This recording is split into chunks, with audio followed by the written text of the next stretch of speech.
Hello student, welcome once again. बच्चों, इस video में हम लोग एक्सरसाइज 13.5 का 8th नंबर वाला क्वेश्चन सॉल्व करेंगे। और ये भी इंटरेस्टिंग क्वेश्चन है क्योंकि जो पहले भी था आपने क्वेश्चन सॉल्व किया था वो क्यूबाइड से रिलेटेड था। अब जो ये क्वेश्चन है ये क्यूब से रिलेटेड है, तो चलो ये भी जरूरी था, तभी आपको क्यूब से रिलेटेड आपके डाउट क्लियर होंगे। यहाँ पर बोला ये जा रहा है हमसे कि एक सॉलिड क्यूब है जिसकी जो साइड है वो 12 सेंटीमीटर है।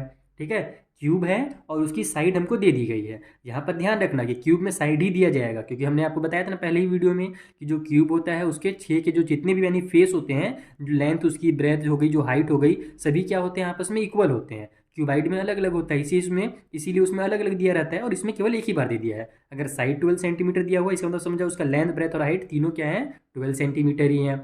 अब हमसे ये बोला जा रहा है कि ये जो क्यूब था इसको 8 छोटे छोटे क्यूब में बराबर बराबर वॉल्यूम वाले क्यूब में बांटा गया है, कट किया गया है। ठीक है, यानी बड़ा सा क्यूब था उसको छोटे छोटे 8 क्यूब बनाए गए हैं और सभी छोटे क्यूब का वॉल्यूम क्या है, सेम है, इक्वल वॉल्यूम है। तो what will be the side of the new cube. तो आप ये बताइए कि जो छोटा छोटा नया क्यूब बना हुआ है ना 8 पीस, उनका जो साइड है वो कितना सेंटीमीटर का है, क्योंकि ये देखो सेंटीमीटर का है तो वो भी सेंटीमीटर में ही आएगा, तो वो कितने सेंटीमीटर का है ये बताना है। उसके अलावा हमको रेशियो फाइंड करना है उनके सरफेस एरिया में, यानी जो बड़ा वाला क्यूब था और जो अभी नया छोटा क्यूब बना हुआ है, तो उन दोनों के सरफेस एरिया में जो नया रेशियो आया है ना वो कितना है। तो अगर अपने को सरफेस एरिया पता चल जाए तो ये भी पता चल जाएगा। और सरफेस एरिया के लिए हमको क्या जानना जरूरी है कि छोटे वाले क्यूब का जो साइड है वो कितना है। और यहाँ पर वो बोला भी गया था हमसे कि नए वाले क्यूब का आपको साइड बताना है, तो अगर ये पता चल गया तो ये आसानी से पता चल जाएगा। आइए इसे कैसे पता करना है मैं आपको कॉपी में समझाता हूँ।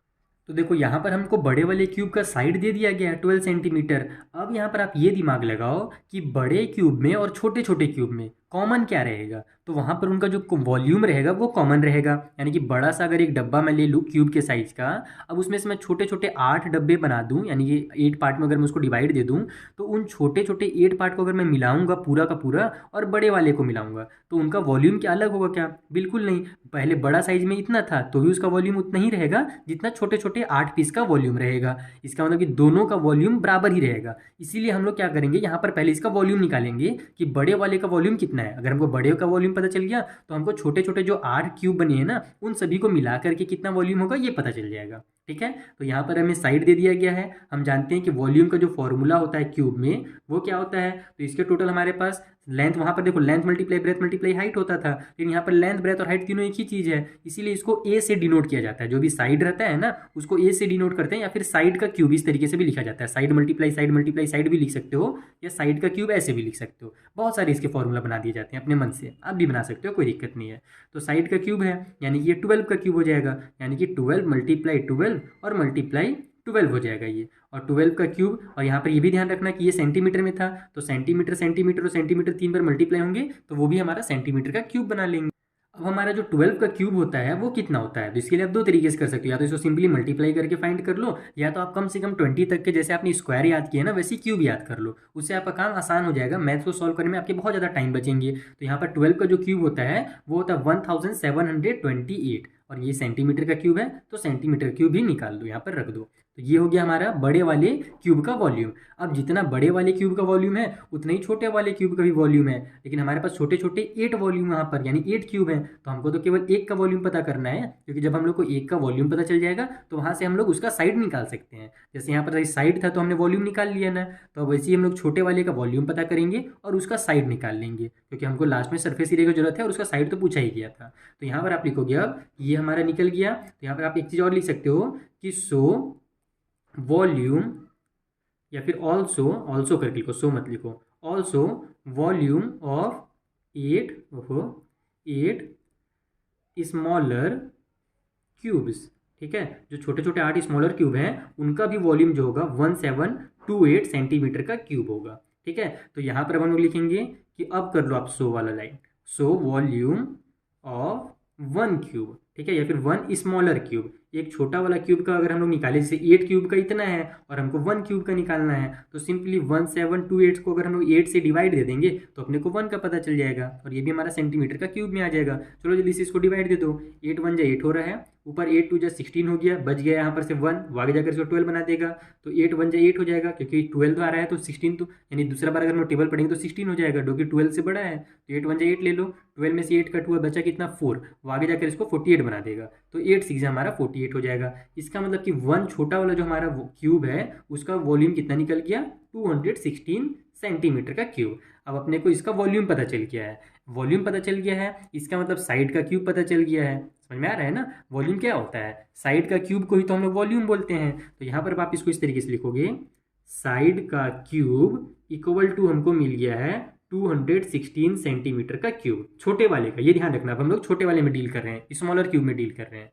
तो छोटे वाले का साइड का क्यूब इतना है, हमको तो निकालना है साइड, तो क्यूब को कर दो इधर ट्रांसफर। तो साइड इक्वल टू हो जाएगा हमारा इस तरीके से, रूट में आ जाएगा ये 216, पावर में रूट के 3 आ जाएगा क्योंकि यहाँ पर 3 था, और ये हो गया सेंटीमीटर का क्यूब। इस तरीके से इसको आप सॉल्व कर लो। और जैसे कि मैंने आपको पहले ही बताया कि आप अगर 20 तक याद कर लेते हो ना क्यूब्स को, तो बहुत आसानी होगा आपके लिए। देखो 216 होता है ना, वो 6 का क्यूब होता है। 6 का जब हम लोग 3 टाइम मल्टीप्लाई करते हैं तो 216 आता है। तो यहाँ पर हम लोग ऐसे लिखेंगे, साइड इक्वल टू, इसको √3 इस तरीके से कर लो, 6 × 6 × 6, और ये सेंटीमीटर का क्यूब है, तो सेंटीमीटर का क्यूब ही रहने दो ये रूट के अंदर में। तो यहाँ से हमारा जो साइड है वो निकल जाएगा कितना, 6 सेंटीमीटर। क्योंकि देखो 3 का पेयर बन गया, यहाँ पर पावर में 3 था तो 3 का पेयर बनाना पड़ेगा, तो 6 निकल गया, और सेंटीमीटर के पावर में भी 3 था यानी कि 1 सेंटीमीटर निकल जाएगा।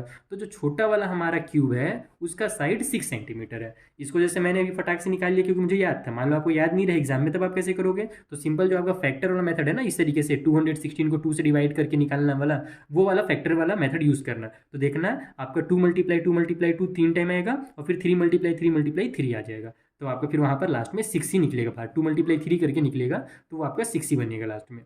ठीक है, तो अगर याद रहेगा तो टाइम आपका बहुत बचेगा। ये सब चीज़ में आपका टाइम एग्जाम में वेस्ट मत करना, याद कर लो 20 तक, आपकी स्क्वायर भी याद कर लो और आपके क्यूब भी याद कर लो, काम आपका आसान हो जाएगा। तो यहाँ से हमारे पास छोटे वाले क्यूब का साइड पता चल गया हमको।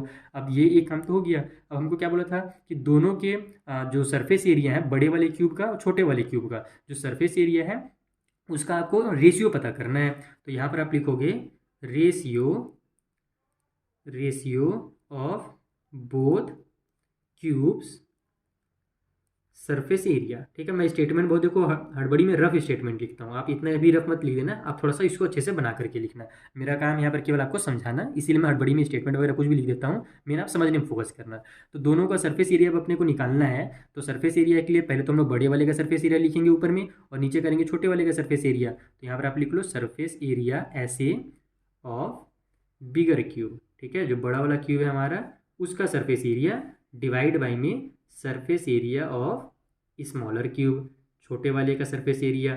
ठीक है, तो ये सरफेस एरिया का फॉर्मूला आपको पता होगा आई होप। इसका जो फॉर्मूला होता है वो होता है 6 साइड का स्क्वायर भी बोल सकते हो, या फिर ए का स्क्वायर लिखा जाता है उसको। देखो साइड का स्क्वायर इस तरीके से भी लिखते हैं, और इसको 6 ए के स्क्वायर के नाम से ही बच्चे लोग जानते हैं। जो भी आप फॉर्मूला लिखना चाहो लिख सकते हो। मैं चूंकि अभी तक ए को डिनोट नहीं कर रहा था, इसको मैं साइड को साइड ही बोल रहा था, इसीलिए मैंने यहाँ पर भी साइड लिख दिया है। ठीक है, तो वही साइड को ही ए भी बोला जाता है, इसमें कन्फ्यूज बिल्कुल मत होना। और नीचे में भी हमारा वही हो जाएगा 6 साइड का स्क्वायर। ये हमारा क्या है, सरफेस एरिया का फॉर्मूला है क्यूब का। तो 6 से देखो 6 कट जाएगा हमारा, साइड हमारे पास कितना है बड़े वाले का, तो बड़े वाले का 12 दिया हुआ था क्वेश्चन में ही, तो 12 का स्क्वायर, और नीचे में हमने छोटे वाले का साइड कितना निकाल लिया है, 6 निकाल लिया है, तो ये हो जाएगा हमारा 6 का स्क्वायर। अब यहाँ से दोनों में स्क्वायर कॉमन मिल रहा है, तो स्क्वायर को बाहर कर लो, पहले इन दोनों को कट कर लो 6 और 12 को, आपका काम और आसान हो जाएगा। यहाँ से देखो स्क्वायर को हमने कॉमन ले लिया, 6 हो जाए 6, 6 2 हो जाएगा 12, तो ये बन जाएगा हमारा 2/1 का स्क्वायर। तो अब इसको सॉल्व कर लो, तो ब्रैकेट ओपन होगा तो 2 का भी स्क्वायर हो जाएगा, 1 का भी हो जाएगा। तो 2 का स्क्वायर होता है 4, और 1 का स्क्वायर तो 1 ही आता है, क्योंकि 1 × 1 करोगे तो 1 ही आएगा। तो 4/1 आ गया, इसका मतलब 4:1 जो होगा वो उसका हमारा रेशियो रहेगा उन दोनों के सरफेस एरिया का। तो इस तरीके से आपको इस क्वेश्चन को सॉल्व करना है। इसमें देखो बेसिक कॉन्सेप्ट क्या था, इसका मेन बेसिक कॉन्सेप्ट यहीं पर था कि जो बड़े वाले क्यूब का जो वॉल्यूम निकलेगा, छोटे वाले 8 क्यूब का वॉल्यूम भी उतना ही होगा। और अगर अपने छोटे वाले 8 क्यूब का वॉल्यूम पता चल गया तो हम लोग वहाँ पर से 8 से डिवाइड दे देंगे, तो अपने को 1 क्यूब का वॉल्यूम पता चल जाएगा।